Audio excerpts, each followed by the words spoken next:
Welcome to Backpack HQ. Let's talk packs. This backpack is called the Livingstone Alberta 25L backpack. It's hard to classify exactly what this bag is, only because what this Canadian company is doing is a little bit new. I will get into the idea and the design behind this bag that I like, but it is far from perfect. Full disclosure, this company reached out to me on my photography Instagram page and asked if I would like to have this bag. Basically, they said they would send it to me for free. I just cover shipping, and then I would let them know what I think of the bag. And so I said, sure. It was like $20 to ship it. On their website, they are a Canadian company. The initial design behind this bag is very unique. This pack comes with its own compression sack that is inside of the bag and always attached. So this bag, when empty, can stuff itself inside of its own compression sack, and then it makes it very small, very tight, and easy to travel with. I think that aspect of this bag is the best part of it, and it kind of stops there. I love that idea of having a bag that is very travel friendly and it can pack down into itself.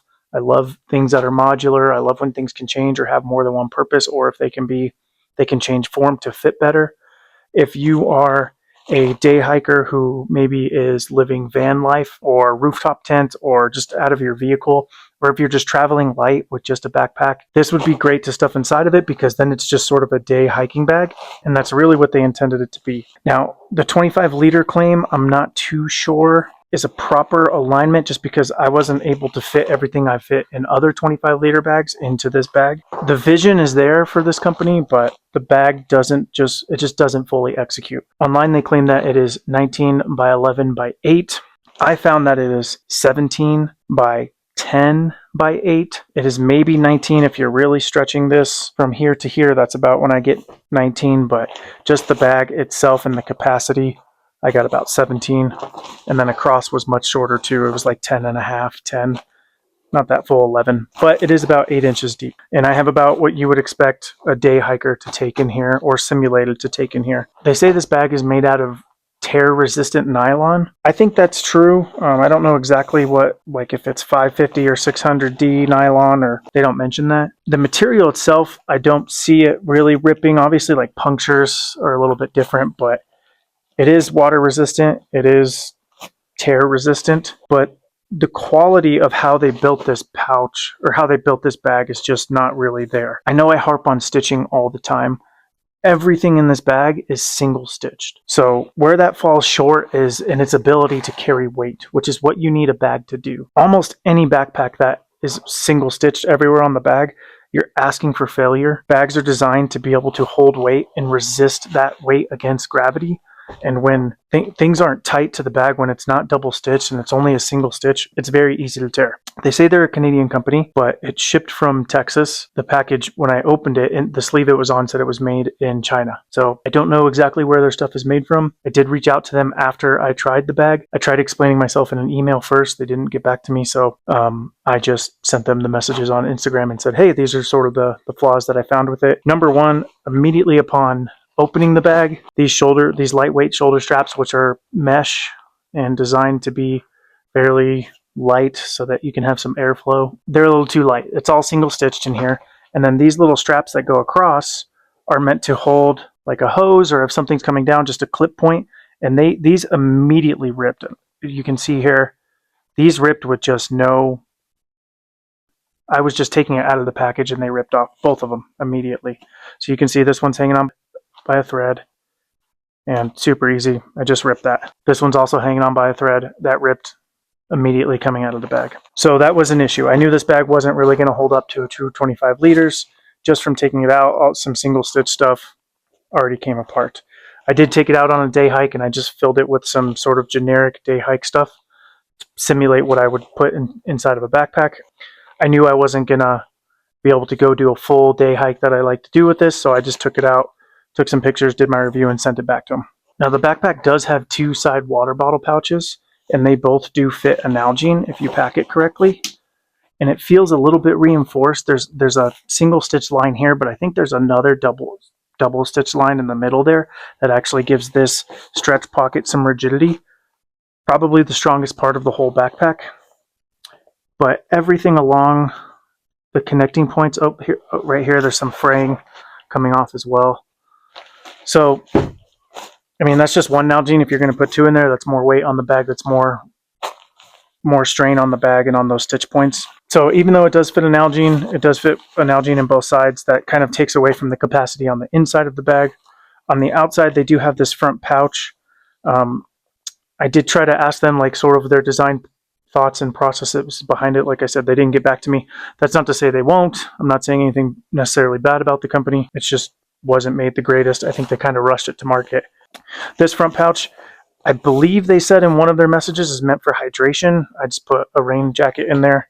I don't know if you could get a reservoir in there, a 3 liter, maybe a 2. A 2 liter could probably work in here. It does have this retention clip that goes onto this stretch band here. I like that it's not permanent like on the Vertex bag, but it does allow you to open it up and get to things a little bit quicker. Still, I don't think a 3 liter hydration is going to fit in there. The bag does have YKK zippers on there. They're YKK miniature zippers.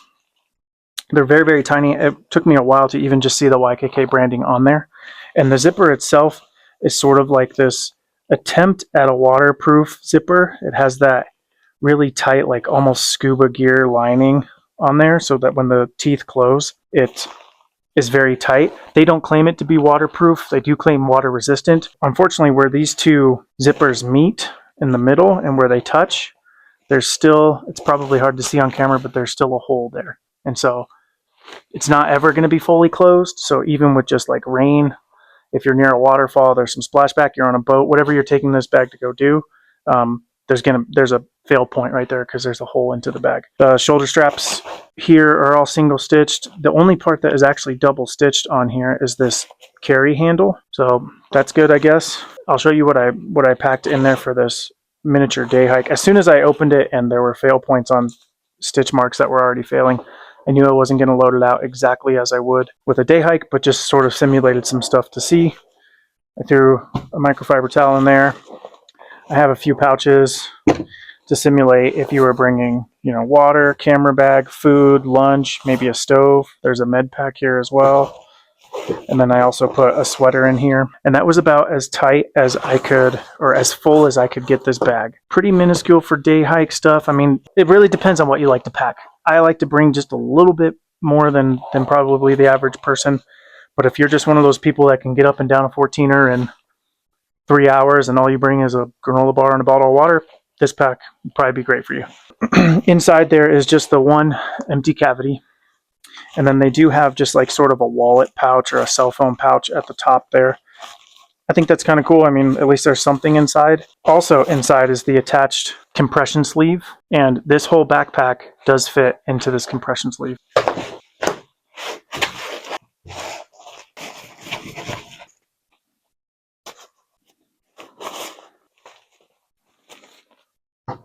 This is the size that it breaks down to. As you can see, it's smaller than a water bottle, smaller than some of the pouches that go inside of it. It does have the drawstring pull strap at the top. It does fit into that. So again, this is why this is great for travel. This whole backpack fits inside of here. I love this idea behind it. The idea of a backpack fitting into this compression sleeve is great. If you're traveling, if you're getting on a boat, if you're getting on a plane, if you're living out of a van, if you're doing the whole camping thing, whatever, the fact that a backpack can be this small and condensed down into its own compression sleeve that is connected to the bag, I think it's an outstanding idea. It's fairly innovative. I haven't seen any other company doing that. I really like this idea. I just don't think the bag itself executes well. There were plenty of flaws with the bag, the construction behind it, the material. I don't know exactly how tear-proof this material is. I didn't throw it around on the ground, or it's all single stitch, so I don't imagine that it's going to hold up very, very well in trail conditions, or at least for a long time. I had flaws immediately upon opening it. I did reach out to the company and let them know. I sent them pictures and just told them my honest review. They asked for honesty when they sent this bag, so they didn't pay me. I only paid shipping. They just said, yeah, take it out on some hikes, take some pictures, and give us an honest review, and I was able to do that. So I think they need to go back to the drawing board with their quality and really just focus on their construction of the bag.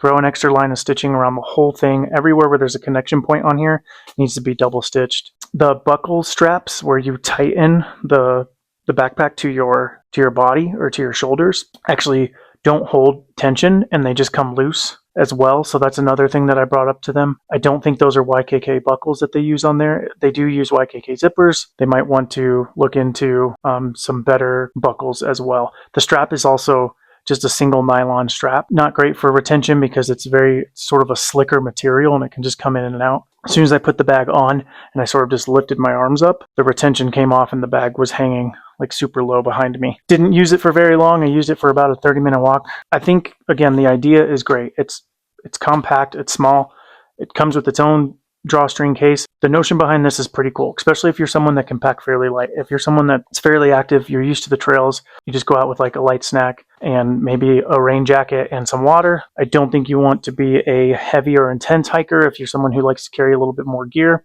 not going to be the greatest option. The idea behind it is great. I just don't think they executed very well on the quality that they have. Online at livingstonebrand.ca, it's a Canadian brand. This Alberta pack is currently $120, $115, somewhere in there. I don't think that's justifiable at all for the quality that you're getting in this bag. Some of the Vertex bags that I've gone over and some of the backpacking bags that I've gone over are about that price, and some of them are less. $120 is astronomical for a bag that fails immediately upon opening. Their online says they're a Canadian brand. When I ordered it and it was shipped to me, it was shipped from Texas, and the packaging inside said that it was made in China. Being from China would make sense with the quality of the bag that I received.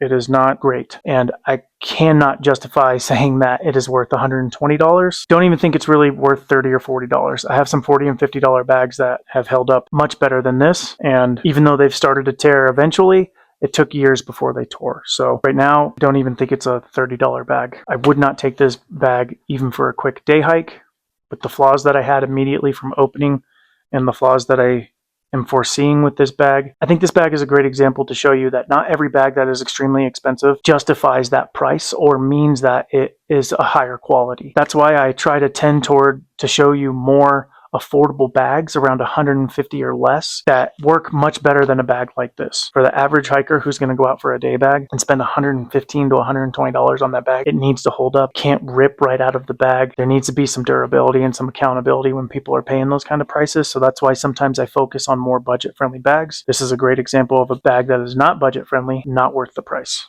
This Livingstone Alberta 25-liter bag, it's not HQ approved.